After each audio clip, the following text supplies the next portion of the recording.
Class 10th में कितने students इस साल 99, 99.6, 99.8 जैसी इतनी अच्छी अच्छी परसेंटेज लेकर आए हैं? तो आखिर ये जो टॉपर्स हैं ना, ये कुछ अलग कर रहे हैं क्या? क्या कोई ये अलग ही डिफरेंट तरीके से पढ़ाई कर रहे हैं? नहीं।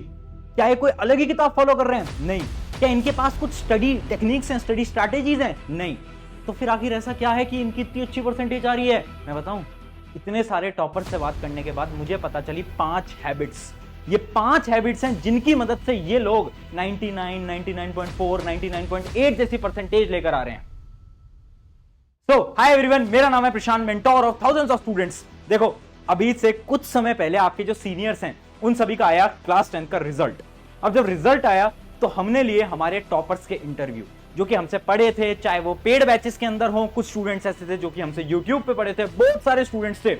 नेक्स्ट टॉपर की जो पूरी टीम थी, हम तीनों ने मिलकर बहुत सारे इंटरव्यू लिए और उन सभी टॉपर से बात करी। हमने इंटरव्यूज इसलिए लिए क्योंकि हमें जानना था कि जो टॉपर्स है ना, ये आखिर अलग क्या कर रहे हैं। देखो, पूरे साल भर हर कोई पढ़ रहा है ना, बुक्स भी वही फॉलो कर रहे हैं, सारी चीजें सेम कर रहे हैं, फिर अलग क्या है? फिर हमें पता चला कि 5 ऐसी हैबिट्स हैं जो कि जो टॉपर्स है ना, ये बहुत अलग कर रहे हैं। 5 हैबिट्स हैं जिनकी मदद से हर बार टॉप कर रहे हैं, जिनकी मदद से इनका 99.6, 99.8 जैसा इतना खतरनाक स्कोर आ रहा है। ठीक है, अब वो 5 हैबिट को बताने से पहले मैं सबसे पहले आपको इस साल के जो नेक्स्ट टॉपर के रिजल्ट्स हैं वो मैं आपको थोड़े बहुत दिखा देता हूं। हमारे इस बार जो रिजल्ट्स हैं उसके अंदर 85% से ज्यादा, 15,000 बच्चों की इतनी ज्यादा परसेंटेज आई है। अगर मैं बात करता हूं 95%, तो वो 5,000 से ज्यादा स्टूडेंट्स की आई है। और अगर मैं बात करता हूं 98, तो 600 से ज्यादा स्टूडेंट्स की आई है। समझ पा रहे हो? इतने सारे स्टूडेंट्स हमसे पढ़े हैं और इतने अच्छे अच्छे मार्क्स इस बार वो लेकर आए हैं, तो वी आर वेरी प्राउड। और मैं आप लोगों को चुनौती दे रहा हूं, हाँ भाई तुम्हें ही बोल रहा हूं, मेरी तरफ से चैलेंज है। अगले साल ये जो नंबर 5,000 दिख रहा है ना 95% का, ये अगले साल मुझे 10,000 चाहिए। है हिम्मत? कर लोगे? कर पाओगे? बताओ। अगर है हिम्मत तो आज कमेंट में लिख देना यस भैया हम करेंगे, या करेंगे, जो भी है आप कमेंट जरूर करना। ठीक है, ये मेरी तरफ से चैलेंज है। इस बार तुम्हारे सीनियर्स ने हमें प्राउड फील कराया, मैं चाहता हूं अगले साल तुम मिलकर हमें प्राउड फील कराओ और इस नंबर को 10,000 तक लेकर जाओ। और ये कुछ स्टूडेंट्स हैं, एक 99.8, 99.6, 99.4, इतने खतरनाक, और आपका भी नाम, आपकी भी फोटो ऐसे दिखाऊं मैं अगले साल आपके जूनियर्स को। अगर करोगे तो कमेंट कर देना। अब देखो, ये मैं बस आपको बता रहा हूं कि इतना खतरनाक बच्चे रिजल्ट लेकर आए हैं और तुम्हें भी लेकर आना है। अब बात करते हैं इन सारे इंटरव्यू से हमें वो 5 टिप्स, वो 5 हैबिट्स क्या क्या पता चली, तो एक एक करके बात करते हैं। देखो, सबसे पहले जो हमारी हैबिट है वो है क्लास में कंसंट्रेशन। ध्यान से समझना, एक जो सवाल आप पूछते हो ना, मैंने हर टॉपर से पूछा, मेरा पहला सवाल यही होता था कि एक बात बताओ यार, कितने घंटे पढ़ते थे? How many hours do you study? सब पूछते हैं ना कि टॉपर है 12 घंटे पढ़ता होगा। सबने बोला भैया आप ना हमसे हमेशा से बोलते आए हो टाइम टेबल मत बनाओ। हमने आपकी बात मानी, पूरे साल भर हमने टाइम टेबल नहीं बनाया। फिर मैंने पूछा फिर क्या करते थे? भैया हमने टारगेट्स बनाए, हर रोज के टारगेट बनाते थे कि आज ना मुझे 3 चीजें खत्म करनी है। मान लो साइंस का ये वाली चीज करनी है, एनसीईआरटी पढ़नी है, ये करना है, वो करना है, बस। और वो खत्म करते करते चाहे रात के 12 बज जाते थे, पर हम उसे खत्म करते थे। समझ पाए? तो उन्होंने क्या करा, बातों को माना हमारी, और उसने टाइम टेबल को फॉलो नहीं करा। उन्होंने क्या करा, डेली टारगेट्स बनाए कि आज ये 3 चीज करेंगे, 4 चीज करेंगे, 5 चीज करेंगे, और उन्हें खत्म करके ही सोना है, फिर चाहे कुछ हो जाए। कंसिस्टेंसी से पढ़ाई करिए। और अगली चीज, जब भी उनके वो अपने स्कूल वगैरह में जाते थे तो उनके टीचर जब भी उन्हें पढ़ा रहे हैं तो लेक्चर में ना एकदम ध्यान से सुनते थे। अगर वो हमारे पेड बैच में भी थे, अगर बहुत सारे स्टूडेंट्स ऐसे थे जो कि पेड बैच के थे, तो वो क्या बोलते थे, भैया जब आप पढ़ाते थे हमें बैच के अंदर, तो हम ना आपकी बातों को ध्यान से सुनते थे। क्लास के अंदर कंसंट्रेशन हाई रहना चाहिए, ये बहुत इंपॉर्टेंट है। इस चीज को तुम नेगलेक्ट कर देते हो, तुम्हें लगता है ठीक है ना यार, टीचर लिखवा रहे हैं वो बस नोट डाउन कर लेंगे, घर जाके पढ़ाई करेंगे। टाइम नहीं मिलेगा। तुम्हें अभी टाइम मिल पा रहा है? अभी तो चलो कुछ बच्चों की समर वेकेशन चल रही होंगी, फिर टाइम मिल रहा है। अगर तुम मानो स्कूल है, शाम को ऑनलाइन क्लासेस हैं, क्या टाइम मिल पाता है? नहीं मिल पाता ना। इस वजह से जब भी टीचर पढ़ा रहे हैं तो एकदम 100% कंसंट्रेशन से सुनो। अगर सुनोगे तो 80% सारी चीजें आपके दिमाग के अंदर वहीं पे घुस जाएंगी, रिवाइज करने की जरूरत ही नहीं पड़ेगी। ये मैं नहीं बोल रहा हूं, ये टॉपर बोल रहे हैं। ठीक है, तो टॉपर की बात मान सकते हो तो मान लो, अगले साल तुम भी 99.8 लेकर आ जाओ। ठीक है, या फिर 100% लेकर आ जाओ। अगले टिप की बात करते हैं। अगले टिप है स्मार्ट स्टडी।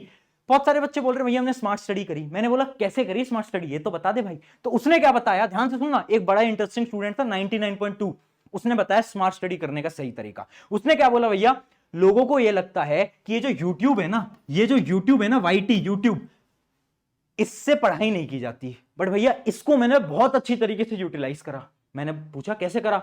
उसने बोला भैया जब कोई भी मेरा मान लो पीरियोडिक टेस्ट होने वाला है या फिर हाफ ईयरली होने वाला है, साइंस के मेरे 3 चैप्टर आ रहे हैं मान लो हाफ ईयरली के अंदर, अब मैं क्या करता था, उससे एक दिन पहले मैं रिवीजन के लिए यूट्यूब से आपकी जो वन शॉट वीडियो है ना, वन शॉट वीडियो उठाता था और मैं देख लेता था। सिमिलरली मैथ के लिए और एसएसटी के लिए ऐसे हम वन शॉट वीडियो उठाता था और मैं देख लेता था। उससे क्या होता था, जब मैं वो वन शॉट वीडियो भैया देखता था ना, तो मेरा रिवीजन बहुत जल्दी हो जाता था। क्योंकि अगर आप देखोगे वन शॉट वीडियो, तो मेरे चैनल पे भी आप देखोगे तो हमने एक चैप्टर 1 से 2 घंटे के अंदर पढ़ाया हुआ है, तो उसको 1.5x पे लगाया और उससे देखा, उससे क्या हुआ, रिवीजन हो गया, सारी चीजें रिकॉल हो गई। समझ पाए कितना खतरनाक तरीका है रिवीजन करने का। तो ये होती है स्मार्ट स्टडी। अभी बच्चे क्या करते हैं, रिवीजन के लिए एनसीईआरटी उठाएंगे, वापस से एनसीईआरटी के सारे पन्ने पलटेंगे और पढ़ेंगे पढ़ेंगे पढ़ेंगे पढ़ेंगे। अरे भाई, अगर तुम एग्जाम से एक दिन पहले ऐसे रिवीजन करोगे, एनसीईआरटी तो पढ़ नहीं पाओगे, ना ही कुछ याद रहेगा। उससे अच्छा है वन शॉट वीडियो उठाओ, यूट्यूब को सही तरीके से इस्तेमाल करो, जो कि इस स्टूडेंट ने करा था। देख पा रहे हो, ये होती है स्मार्ट स्टडी। दूसरी चीज स्मार्ट स्टडी का दूसरा क्या है, नोट्स बनाने में टाइम मत लगाना। उसने क्या बोला, उसने बोला भैया मैंने ना कभी भी नोट्स बनाने में टाइम वेस्ट नहीं करा, मैं जल्दी जल्दी नोट्स बनाता था, 2 पेन से बनाता था, बट क्या हुआ, उससे टाइम बचा और उस टाइम को उसने रिवीजन पे लगाया। समझ पाए, समझ पाए, ये होते हैं 2 पॉइंट्स ऑफ स्मार्ट स्टडी। अब चलते हैं हमारी तीसरी चीज के ऊपर। तीसरी चीज है रिसोर्सेस। भैया कौन कौन से उसने रिसोर्सेस फॉलो करे ये बताओ। तो हर एक स्टूडेंट ने, चाहे तुम एसएसटी की बात करो, साइंस की बात करो, मैथ की बात करो, सबने बोला पहला रिसोर्स है एनसीईआरटी। एनसीईआरटी से बड़ी चीज कुछ नहीं है। एनसीईआरटी मैं हर बार बोलता हूं, बच्चे मानते नहीं है। अब भाई टॉपर बोल रहे हैं, अब तो सुन लो, वो बोला है उन्होंने, इंटरव्यू दिखाऊंगा तुम्हें, सबने बोला है एनसीईआरटी। भैया जब पहले बोलते थे एनसीईआरटी पढ़ो, हम नहीं मानते थे, बट हाफ ईयरली तक आते आते हमें समझ आ गया कि एनसीईआरटी इंपॉर्टेंट है। उसके बाद हमने एनसीईआरटी पढ़ने शुरू कर दी। ठीक है, तो एनसीईआरटी पढ़नी चाहिए, 1 या 2 बार साइंस की एनसीईआरटी पढ़ लेनी तुम्हें। अगली चीज है क्वेश्चन प्रैक्टिस। हर एक बच्चे ने बोला भैया क्वेश्चन प्रैक्टिस बहुत इंपॉर्टेंट है। बिना क्वेश्चन प्रैक्टिस के भैया कुछ नहीं हो पाएगा, क्योंकि एनसीईआरटी के अंदर कम क्वेश्चंस होते हैं। तो क्वेश्चन प्रैक्टिस के लिए बहुत सारी अलग अलग बुक सब बच्चों ने बताई, बट बहुत सारे बच्चों ने बताया भैया जो पिछले साल आपने वो जो वन शॉट बुक लॉन्च करी थी, आपने दिगराज सर ने जो वन शॉट बुक लॉन्च करी थी, उस बुक से ली थी हमने और उससे हमें बहुत फायदा मिला था। तो वही बुक इस साल भी हमने लॉन्च कर दिया। आपको अभी तक पता चली गया होगा, ये जो वन शॉट बुक है हमारी, पूरा का पूरा जो बंडल है वन शॉट बुक का, जिसके अंदर साइंस, एसएसटी, इंग्लिश, मैथ सब कुछ आपको मिल जाता है। वन शॉट बुक के अंदर क्वेश्चंस मिलते हैं बेटा, और माइंड मैप मिलते हैं। थ्योरी नहीं डाली है, क्योंकि थ्योरी तो आप स्कूल में, ट्यूशन में हर जगह पढ़ लेते हो। हम आपको क्वेश्चन प्रैक्टिस कराएंगे, वो क्वेश्चंस जो कि एग्जाम के अंदर पूछे जाएंगे, जिनकी 80% चांसेस आने की। एनसीईआरटी एग्जाम्पलर के सारे important question, competency based question, जितने भी प्रीवियस ईयर क्वेश्चन, मुश्किल जो पुश योरसेल्फ होते हैं, मुश्किल वाले क्वेश्चन, सारे क्वेश्चन वन शॉट बुक के अंदर अवेलेबल है। ठीक है, तो और माइंड मैप भी है। माइंड मैप भी बड़े इंटरेस्टिंग वे में मैंने बनाया, आप देखना जब आपके पास बुक आएगी तो आपको पता चलेगा, बहुत इंटरेस्टिंग माइंड मैप्स हैं रिवीजन के लिए। तो सारी चीजें इस बुक के अंदर है, लिंक मैं इसकी दे दूंगा डिस्क्रिप्शन के अंदर, जाओ और बहुत अच्छे प्राइस पे, बहुत ज्यादा अच्छे प्राइस पे उस लिंक से जाकर आप एकदम ले सकते हो। ठीक है, तीसरी चीज बच्चों ने बताई सैंपल पेपर। सैंपल पेपर बोला जब लास्ट का टाइम आता है, जब नवंबर का टाइम चल रहा होता है, तब बच्चे सैंपल पेपर करते हैं। अभी लेने की जरूरत नहीं है, बट जब नवंबर का टाइम चलता है, सितंबर का टाइम चलता है, तब आपको सैंपल पेपर लेने पड़ेंगे। ठीक है, उस टाइम पर आपके लिए हम सैंपल पेपर ला देंगे, टेंशन मत लो। आगे बढ़ते हैं, ये हो गया हमारे 3 पॉइंट। चौथे पॉइंट की तरफ बढ़ते हैं, इक्वल स्टडी। देखो, एक स्टूडेंट था जिसकी 99.4 आई थी, उसने एक चीज बताई कि भैया इक्वल स्टडी करना बहुत जरूरी है। मैंने पूछा इक्वल स्टडी ये क्या होता है? बोलता है भैया पहले क्या था ना, मुझे ना एसएसटी समझ नहीं आती थी, मेरी एसएसटी बहुत वीक थी, तो मैंने ना साल के शुरुआत से हाफ ईयरली तक एसएसटी पे ध्यान ही नहीं दिया। फिर मैंने हाफ ईयरली के एग्जाम दिए, अब मेरे साइंस और मैथ में तो भैया एकदम फुल मार्क्स, और एसएसटी में मेरे बहुत कम मार्क्स। फिर मुझे रियलाइज हुआ कि यार अगर बोर्ड के अंदर 99+ लाना है तो तीनों सब्जेक्ट्स को, इवन तीनों नहीं, इंग्लिश हिंदी को भी, सारे सब्जेक्ट्स को एकदम एक्यूरेट फोकस देना पड़ेगा, 5 सब्जेक्ट में मेहनत लगानी पड़ेगी। और हाफ ईयरली से उस बच्चे ने एसएसटी में भी मेहनत लगाई, और एसएसटी का उसका फाइनल स्कोर था कितना, 99। मैथ साइंस में तो 100 थे, एसएसटी में भी 99 है। तब जाकर इतना अच्छा स्कोर आता है बेटा, तब जाकर। तो आपको क्या करना है, तीनों नहीं 5 सब्जेक्ट्स पे आपको एकदम फोकस देना है। अगर 5 सब्जेक्ट पे फोकस दोगे तभी 99+ आएगा। ठीक है, अब बढ़ते हैं फटाफट से आखिरी और सबसे इंपॉर्टेंट, जो कि हर एक टॉपर ने बोला, पता है क्या?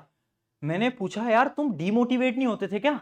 तुम्हें नहीं लगता था कि यार मार्क्स कम आ गए, अब क्या होगा, नंबर कैसे आएंगे? क्योंकि हाफ ईयरली में सबके मार्क्स कम आए, प्री बोर्ड में सबके कम मार्क्स आए, तो मतलब तुम्हें ऐसा नहीं लगा, डिमोटिवेशन नहीं हुआ, ऐसा नहीं लगा कौन पढ़ाई करेगा इतनी? तो हर एक टॉपर ने बोला पता नहीं हमारे अंदर ना एक जज्बा, एक जुनून है, हमें खुद पे भरोसा है कि अगर हमने पढ़ाई करी तो हम बहुत अच्छी परसेंटेज ला सकते हैं, अपने मम्मी पापा को प्राउड फील करवा सकते हैं, हमारे टीचर्स को प्राउड फील करवा सकते हैं, हमारे अंदर सेल्फ कॉन्फिडेंस है।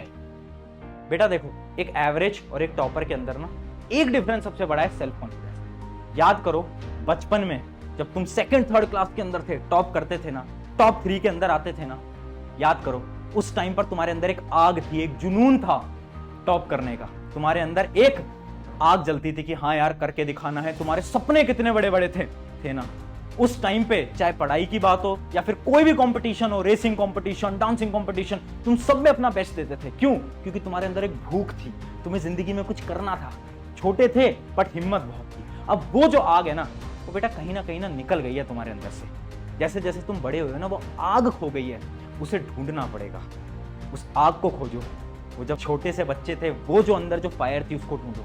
अगर वो आग मिल गई ना, वो सेल्फ कॉन्फिडेंस मिल गया ना, कोई रोक नहीं पाएगा, कोई रोक नहीं पाएगा। ठीक है, on this note I hope ये 5 टिप्स आप फॉलो करोगे और अगले साल 10,000 का नंबर हम टच करेंगे और तुम्हारा ही उसमें सपोर्ट लगेगा, क्योंकि पढ़ाई तो एट द एंड तुम्हें ही करनी है। हम हमारे एंड से बिल्कुल सपोर्ट लगाएंगे, पिछले साल भी लगाया, इस साल भी लगाएंगे, बट मेहनत at the end of the day तुम्हें ही करनी है। ठीक है, ऑन दिस नोट शुक्रिया एवरीवन, अपना बेस्ट दो और 10th को अपनी जिंदगी का सबसे बेहतरीन एग्जाम बनाओ। Take care.